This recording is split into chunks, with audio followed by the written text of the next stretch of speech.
Welcome to round 3 of the first night of Thesis. Thank you guys for being here. And so for this third round that we have Meredith Orr, and she is going to be speaking on a matter of morals, the issues within capital punishment. If you want any kind of extra, you want to have any extra insight on the process that these students have been through as they've worked through their thesis, you can find that in the brochure. It'll kind of walk you through what they've been through and how much work they've actually put in and for this kind of crowning achievement of the thesis night. So we're so proud of them. And so thank you guys for being here.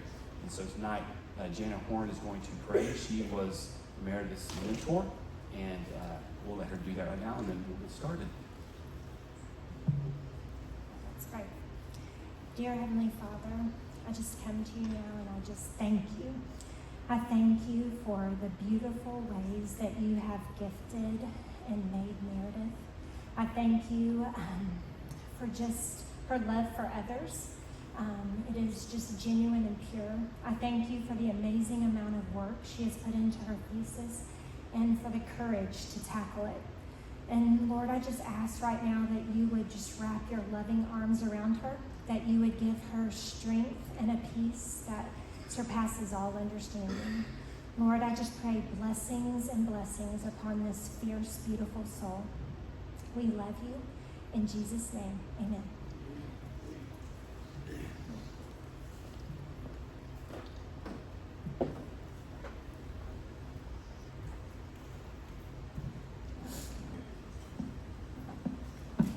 January 25th, 2024 marked an unprecedented day for capital punishment in the United States of America. For most people, it was just an ordinary Thursday, but for Kenneth Eugene Smith, it was his final day of reckoning. For 41 years, lethal injection has been the primary method of execution, but a new method of killing human beings was introduced to the death penalty in Alabama this year. Kenneth Eugene Smith was the subject to the first ever sanctioned human execution by nitrogen gas. The story of Kenneth is long and highlights the inhumanity of capital punishment and how virtually nothing has changed it to make it less so, not even the introduction of nitrogen gas. His story begins in 1988 when Pastor Charles Sennett hired Kenneth and another man to murder Sennett's wife for $1,000. Soon after, upon learning he was a suspect, Charles Sennett took his own life, while Kenneth's accomplice was executed in 2010 by lethal injection. Based on the jury's vote, 11-1 in favor of life imprisonment, Kenneth should not have been sent to death row. However, the judge overrode the jury's decision and imposed the death penalty. For 33 years, Kenneth sat in prison awaiting his execution, which was attempted in November of 22. Lethal injection was the means used, but it was by no means successful. For 4 hours, Kenneth was strapped to a gurney while doctors inserted needles into his veins, but they were unable to kill him. Just less than 2 years later, Kenneth would endure another excruciating experience, resulting in his execution and leave America in shock.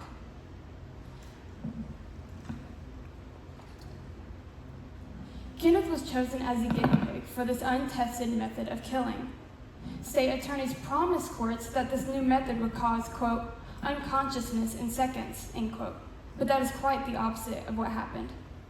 For 22 grueling minutes, Kenneth convulsed on the gurney while pure nitrogen gas was pumped into his lungs, suffocating him. For 22 long minutes, Kenneth's wife screamed as she witnessed him painfully fighting for his life.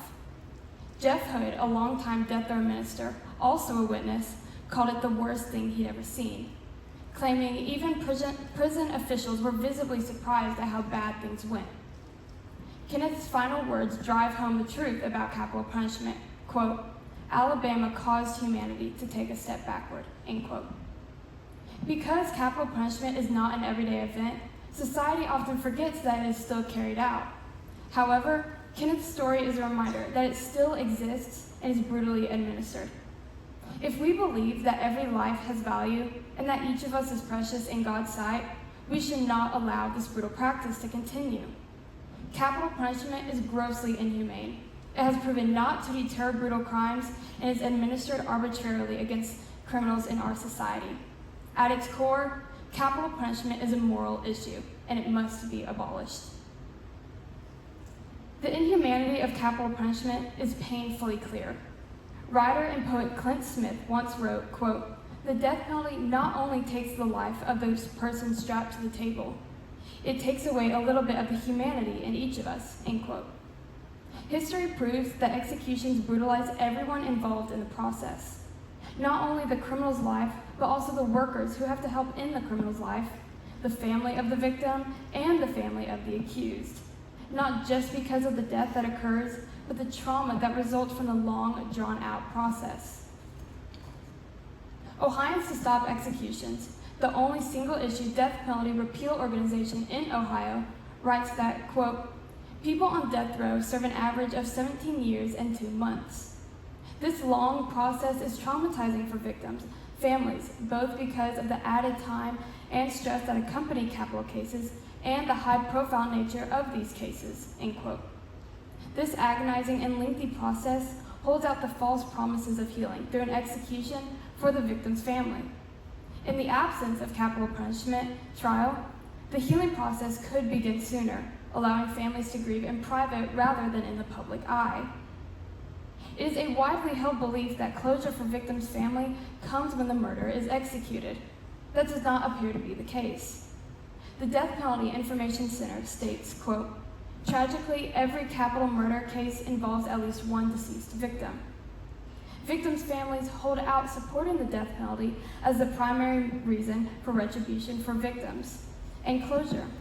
However, many people in this circumstance believe that another killing would not bring closure and that the death penalty is a disservice to the victims," end quote. Healing is a process, not an event. It is simply inhumane to add another death to the equation and expect a peaceful outcome. The victim's family is already grieving death, so why put more death into their lives? This type of punishment takes away people's humanity. Proving once again the inhumanity of the death penalty are these legal methods of execution, which include lethal injection, electrocution, gas chamber, firing squad, and hanging. Are these methods humane if they are used for the right reasons? Execution is nothing short of torture. It constitutes an extreme physical and mental assault on the criminal already rendered helpless by government authorities. For example, Amnesty International, a global organization fighting for human rights, says, quote, "If hanging a woman by her arms until she experiences excruciating pain is rightfully condemned as torture, how can one describe hanging her by her neck until she is dead?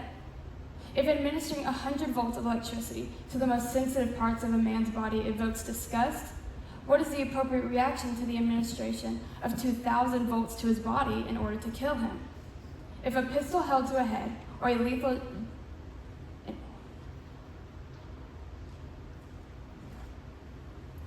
injection to cause protracted suffering are clearly instruments of torture, how should they be identified when used to kill by shooting or lethal injection?" End quote.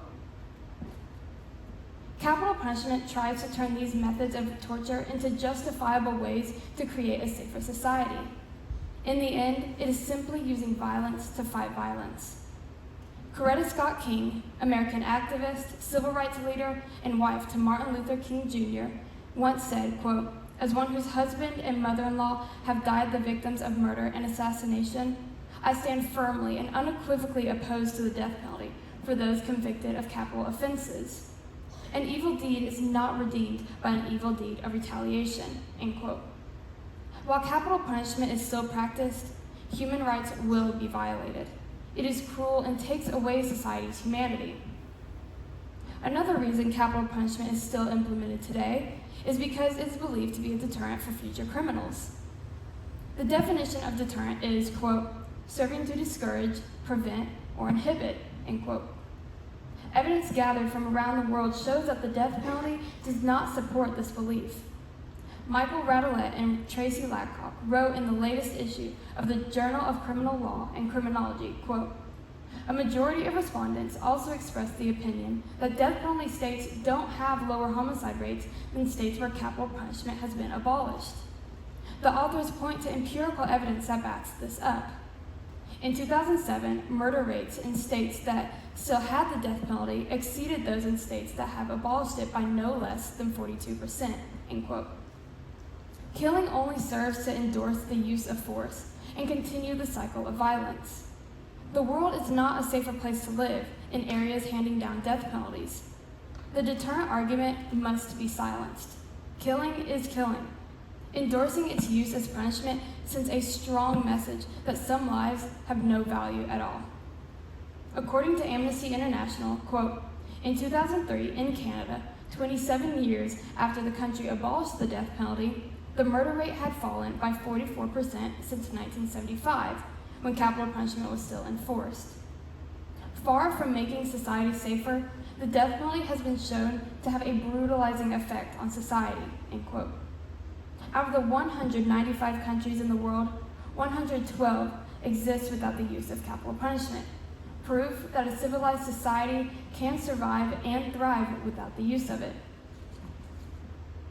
Violent crimes usually occur on impulse without premeditation. H. Lee Sarakin, former U.S. District Court and U.S. Court of Appeals judge, wrote, quote, in my view, deterrence plays no parts whatsoever. Persons contemplating murder do not sit around the kitchen table and say, I won't commit this murder if I face the death penalty. But I will do it if the penalty is life without parole. I do not believe persons contemplating or committing murder plan to get caught or weigh the consequences, end quote. Individuals capable of carrying out these brutal crimes are simply not considering the consequences. Death by execution is no greater deterrent than a life without parole sentence. Life in prison without parole should be the maximum punishment for these atrocious crimes.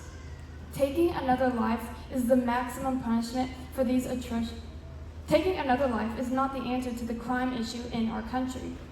Enforce extreme boundaries to ensure the criminal never has the opportunity to hurt another, but leave them their life. A life rehabilitated and redeemed should be the end goal. Death by execution should not be an arbitrary act, but it is. Some adjectives describing arbitrary are erratic, frivolous, inconsistent, random. The death penalty is the ultimate punishment that is supposed to be reserved for the most heinous crimes, but that is often not the case. Irrelevant factors, such as inexperienced lawyers and race, can and do affect one's outcome. The Death Penalty Information Center explains that, quote, almost all defendants facing the death penalty cannot afford their own attorney. Hence, they are dependent on the quality of the lawyers assigned by the state, many of whom lack experience in capital cases or are so underpaid that they fail to investigate the case properly, end quote. The bottom line is, a defendant poorly represented is more likely to receive the death penalty, regardless of guilt or innocence. The same defendant assigned a more talented lawyer might possibly receive a lighter sentence. The lack of experience of lawyers contributes to the arbitrary nature of capital punishment sentencing. Concerning race, the Death Penalty Information Center states, quote, more than 75% of death row defendants who have been executed were sentenced to death for killing white victims, even though in society as a whole, about half of all homicide victims are African American, end quote. In other words, these studies repeatedly show that the death penalty is far more likely to be given when the victim is white rather than when they are black. No punishment should be affected by the color of skin, certainly not the punishment that takes away life, death by execution. In the aftermath of capital punishment sentencing, it's not only the victim's family that is hurting, but the offender's family as well.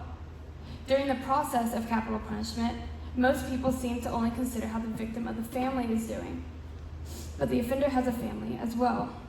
According to a new report by the Texas After Violence Project, quote, families who have a loved one on death row or who have experienced the execution of a loved one suffer a variety of adverse mental health effects, including depression, anxiety, and PTSD, end quote.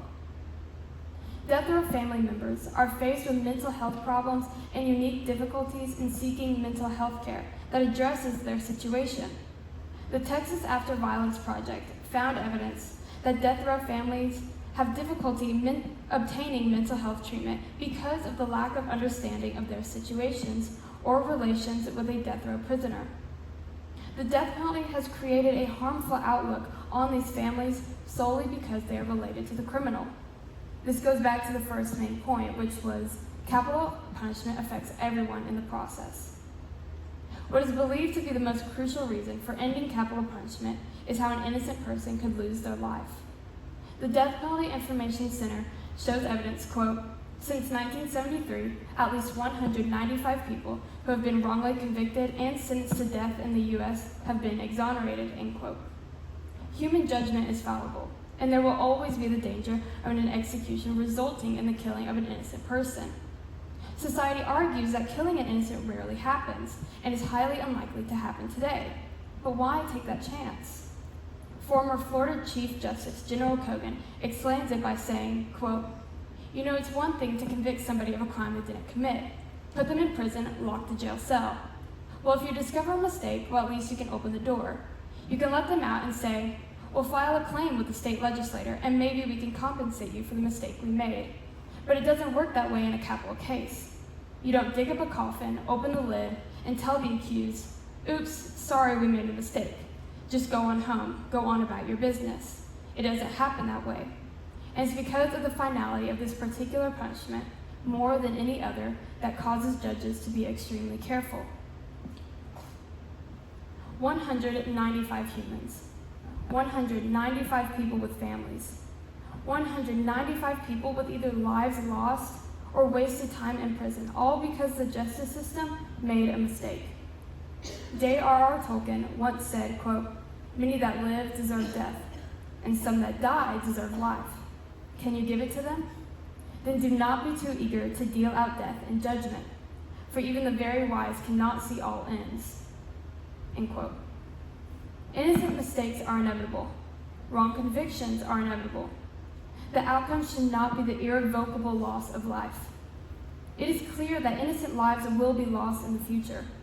The remaining questions are, how many innocent lives must be sacrificed? How many is too many? Stop capital punishment and stop the taking of innocent lives. Benjamin Franklin speaks to this saying, quote, it is better 100 guilty persons should escape than one innocent person should suffer, end quote. While 2/3 of the world has abolished capital punishment, there are still countless numbers of people who are pro-death penalty. They say the only fitting retribution for murder is capital punishment. Robert Macy, District Attorney of Oklahoma City, used one of his cases to explain the need for retribution. Quote, in 1991, a young mother was rendered helpless and made to watch as her baby was executed. The mother was then mutilated and killed. The killer should not lie in some prison with 3 meals a day, clean sheets, cable TV, family visits, and endless appeals. For justice to prevail, some killers just need to die, end quote. Perpetrators of unthinkable crimes like this one are deserving of the harshest consequences the court can bestow. To keep our society safe, it is necessary. But another killing by execution absolutely sends the wrong message that every life does not have value. For this reason, capital punishment should not be used. Life in prison is a severe punishment and is the only answer to keeping society safe without taking an additional life. The Florida Times-Union states, quote, when the state takes the life of a convicted criminal in our name, it diminishes all citizens. When we condemn killing but kill in return, we violate our own dignity. It does not make sense to teach that killing is wrong by killing, end quote. A bloodthirsty society. Is that our end goal? A better option exists. A better world exists. Americans believe that life imprisonment would be more expensive than capital punishment, but that is false. The death penalty is costly to taxpayers. Prosecutors who seek the death penalty use more resources than those who seek life imprisonment, making it more expensive. The U.S. Department of Justice explains it by stating, quote, a New York study compared a $1.4 million cost figure for each death penalty trial with $600,000 for the cost of life imprisonment for 40 years in non-capital cases. Florida has estimated that the true cost of each execution is approximately $3.2 million, or approximately 6 times what it would cost to keep the person in prison for life, end quote. Millions of dollars are being wasted to end a person's life when the government can use a significantly less amount of money to keep them in prison. Taxpayers must bear the substantial financial costs of every capital punishment case. The millions of dollars used for legal costs, trials, appeals, and other reasons should be put to a better cause. Lastly, supporters of capital punishment often use the Old Testament scriptures to back up their belief that God endorses the death penalty. Passages such as Genesis 9:6 say, quote, "Whoever sheds the blood of man, by man shall his blood be shed, for God made man in his own image," end quote. The argument against capital punishment is rooted in the belief that mercy triumphs over judgment, that on the cross, violence meant forgiveness, mercy, and most importantly, the love of God. The conversation of whether or not Jesus' death made men more or less merciful is needed. Jesus addresses this in his Sermon on the Mount found in Matthew 5. Quote, "Blessed are the merciful, for they shall be shown mercy," end quote. Death by execution is in stark contrast to the very teachings here of Jesus Christ. C.S. Lewis explains this understanding in Mere Christianity. Quote, "Even while we kill and punish, we must try to feel about the enemy as we feel about ourselves. To wish that he were not bad, to hope that he may, in this world or another, be cured. In fact, to wish his good," end quote. Lewis does not say that these acts of violence must be condoned, but that we should want their lives to be redeemed.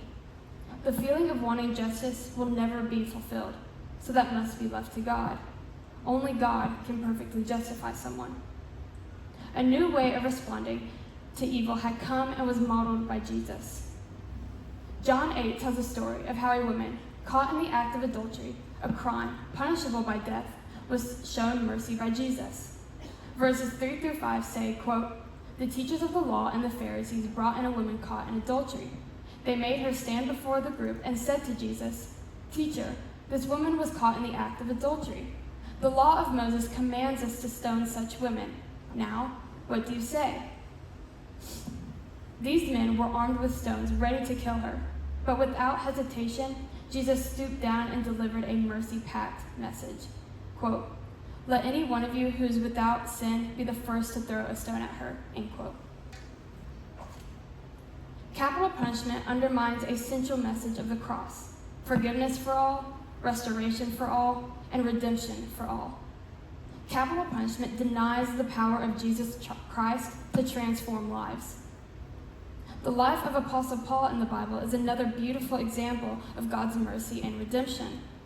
Paul, formerly known as Saul, became one of the most renowned apostles of Christ after spending a life persecuting Christians and sending them to their deaths.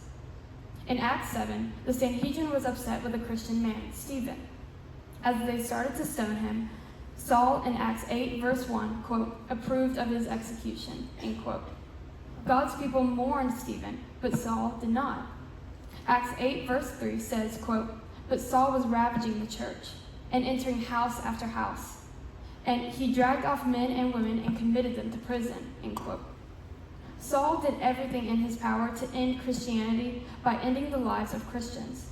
But in Acts 9, God shows compassion towards Saul, and in spite of Saul's involvement in countless murders. After his conversion, God changed Saul's name to Paul, and he became a devout Christian. In the end, Paul started dozens of churches, and he is considered to be the author of 13 books of the Bible. The story of Paul proves that God can use anyone for his purposes. God could have chosen to execute Paul. Instead, he saw Paul's potential and gave him a life of purpose, setting a perfect example for today's society to follow. All of that said, strong beliefs on both sides can be argued, but evidence will show that the death penalty should absolutely not be used for retribution and goes defiantly against the teachings of Jesus Christ. Addressing this complex issue in the world requires a careful approach. Abolishing the death penalty is not as easy as just making it illegal. Changes in the justice system and where prisoners are held are needed. If capital punishment were to be abolished, there are ways to keeping society safe. Alternative sentencing options, such as a life sentence without parole, would provide a punishment for severe crimes without avoiding irreversible consequences. Attorney David J. Grimaldi explains it by saying, quote, "In Massachusetts, a conviction for first-degree murder carries a mandatory sentence of life in prison without the possibility of parole. But a conviction for second-degree murder also requires a sentence of life in prison, but with the possibility of parole years down the road," end quote. Massachusetts is one of the 23 states that has abolished the death penalty. Embracing alternative sentencing options that could focus more on rehabilitation rather than retribution offers a path toward a better society. Former U.S. House of Representative Judge Charles Weltner explains people's worries about this by saying, quote, "Everyone believes that a person sentenced to life for murder will be walking the streets in 7 years," end quote. A life sentence without parole means that the prisoners will spend their entire life in prison without any possibility of being let out. If one of the goals of capital punishment is to get retribution, is that not enough? These criminals will sit in prison for the rest of their life. They are taken away from everything in the outside world, including their own friends and family. So in the end, my solution to capital punishment would be to abolish it, and criminals who would have been given the death penalty would receive a life sentence without parole. Those prisoners would have a higher security facility than other life sentence prisoners and have harsher rules to follow. Those would include rarely seeing other inmates, limited family visits, and less access to the outside world. Capital punishment does not have an easy fix that everyone will agree on, but a fix is needed. Multiple complex changes will have to be created, but they will benefit society. Working towards a more just and humane criminal system is just the start of abolishing the death penalty. In conclusion, due to its inhumanity, lack of deterrence, and arbitrariness, capital punishment is despicable. Fighting against capital punishment shows the need for a just criminal system that upholds the fundamental principles of human rights and fairness. Abolishing the death penalty would indicate that our society as a whole respects all human life, despite the destruction some of its members have created.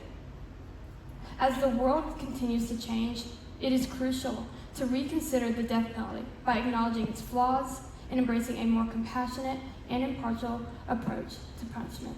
Thank you.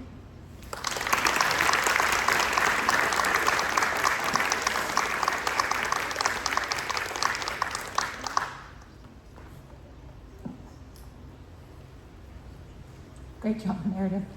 All right, Meredith will now receive questions from the panel.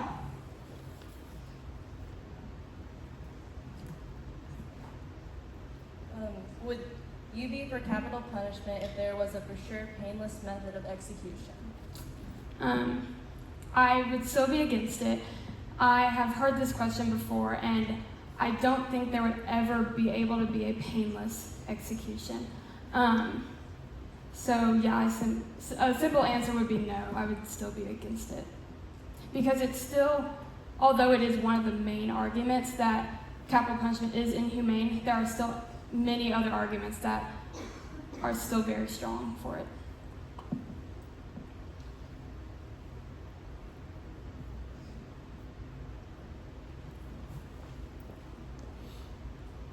Great job. Thanks. So, why did you choose this subject?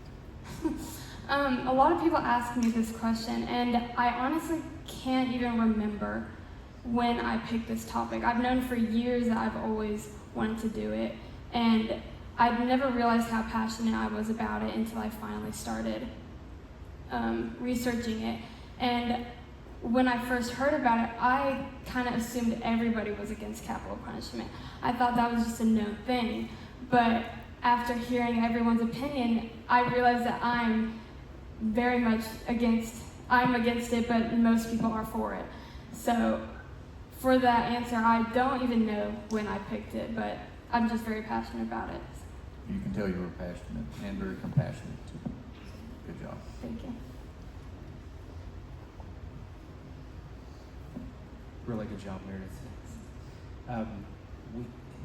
In the prior two thesis presentations, both Andrew and Mary talked about the value of relationships and how that is essential for human flourishing.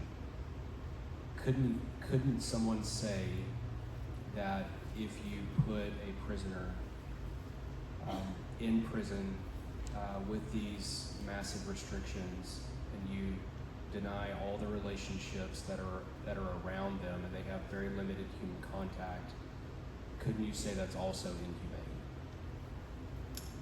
Yes, I have thought about this, and it does seem like it's such a harsh punishment for these people, but you have to think about what these people did. They're not going to just be able to get away with this, and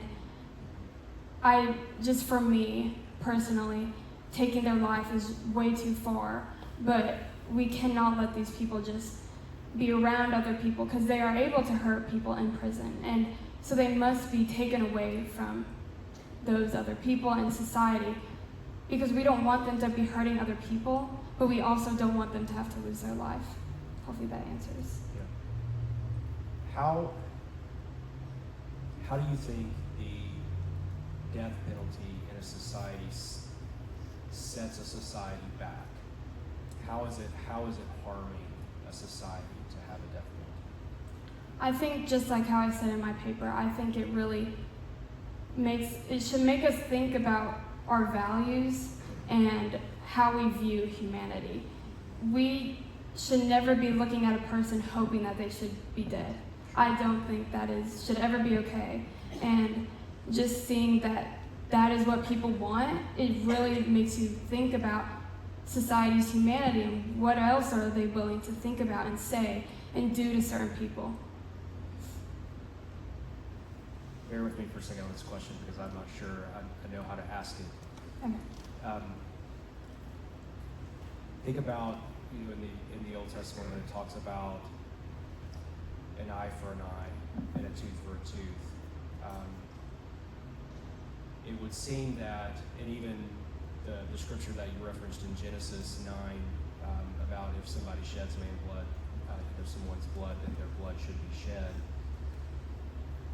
Aren't those things saying that there's an inherent value in the eye, in the tooth, in the life by having a prohibition like that? Instead of maybe potentially looking at it, well, taking away something, it seems to be that it's potentially affirming something also. Does that make sense? So you're asking, what's the question exactly? Sorry. Sorry. I don't exactly. Well, I was thinking about how we tend to see that as, well, you did this, therefore we're going to take this away. But at the same time, it seems like that if you're taking something away, it's saying, yes, that person's life was worth something. And I guess in your saying that every life has value, it's all, because I was thinking, why do we even have a death penalty in society? And it seems that we have a death penalty because we're saying life is valuable, not that life is invaluable. So I'm wrestling with that. And as I've already told you, I think this is at least the third or fourth time I've heard you present, and every time you've made me think even more deeply about this. So I think that, like I've said, that your presentation is a blessing to our community. So thank you.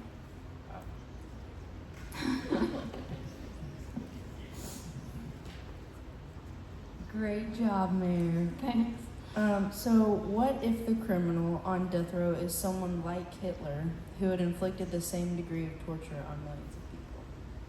I've been hearing this question a lot, and it really just makes me think of the question is, who are we to say that someone can't be redeemed?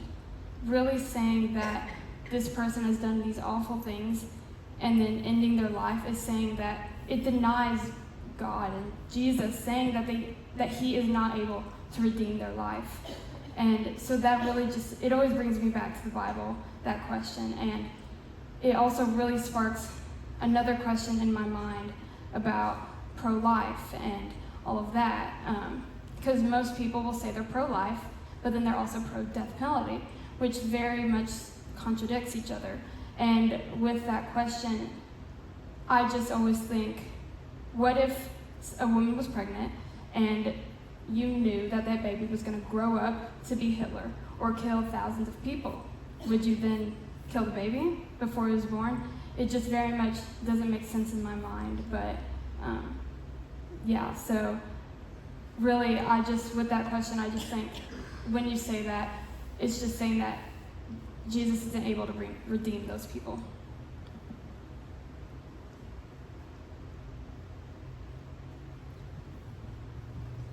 Okay, I've been trying to figure out how to form this question because I think there's so much merit in your argument, and I think that there's a lot that Christians struggle with in this because we agree in so many ways, and then also knowing that the way God set up his society in the Old Testament, there was the death penalty. So then I think the surface question that ends up being brought is, did God get it wrong in the Old Testament? And I think you did a good job of talking about the argument from the New Testament, but we obviously believe that there is really not a difference between, same God, Old Testament, New Testament. And so have you wrestled with answering that side? And it's okay if you haven't, because I think I have some ideas in my mind how I might argue that, but have you ended up having to wrestle with how do you answer that question, which is, does this just mean that you're agreeing as a Christian God got it wrong in the Old Testament?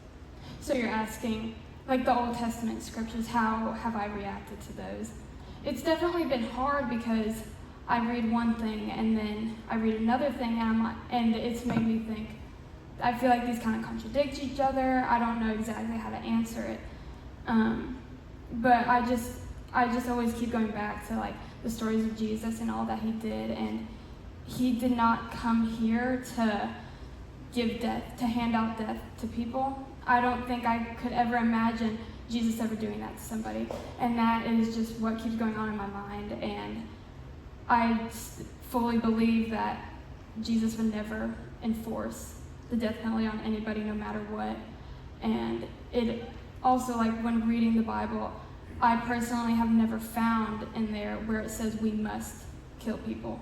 I don't think it has ever said that. I definitely could be wrong, but I just don't think it does ever say that.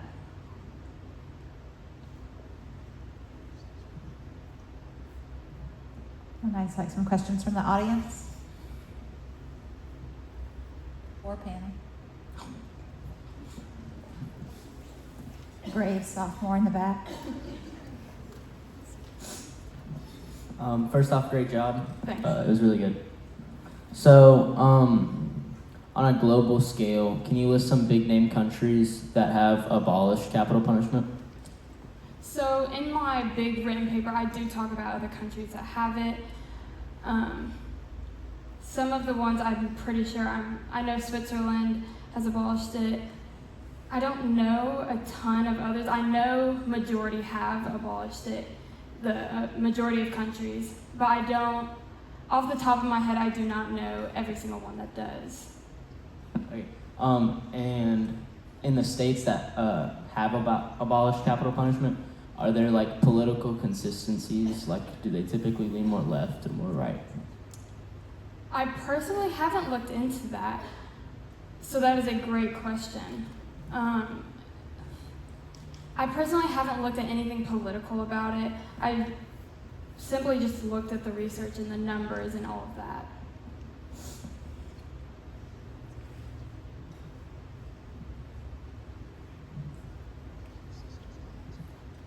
Hi, you did a great job. Thanks. Thanks for sharing your knowledge with us. In the Bible, it talks about how the sacrifice that Jesus made on the cross was for all sin, for all of mankind. And sometimes it seems that people might believe that there are still sins being committed. Sorry. Just really proud of my sister. Okay. There seems to be a thought that there might be sins that are still not forgiven by Jesus' sacrifice on the cross. What are your thoughts on that? Do you think that his sacrifice was enough to cover even the worst sins on earth? A simple answer is yes. He died on the cross for everyone, every sin, no matter what they are. So, yeah, I do.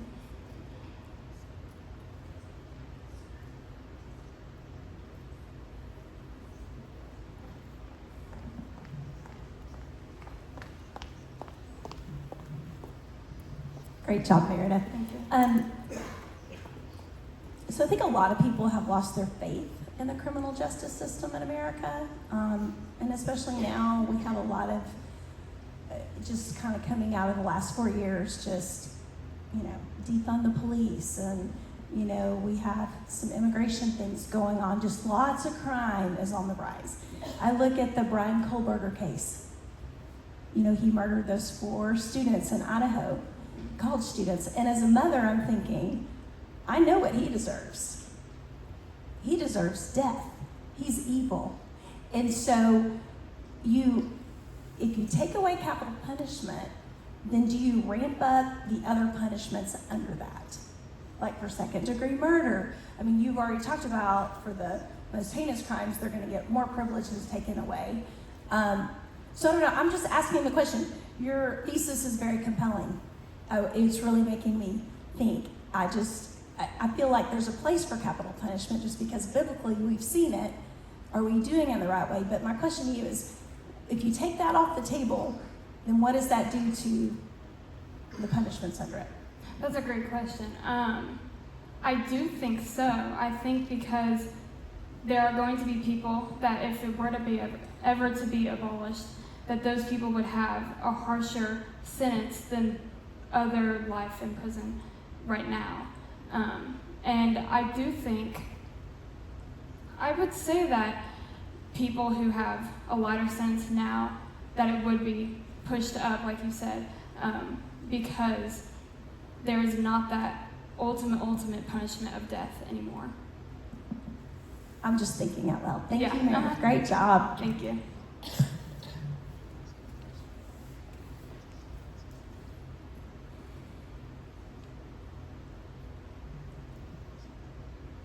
Anyone else have a question for Meredith? We have time for one more.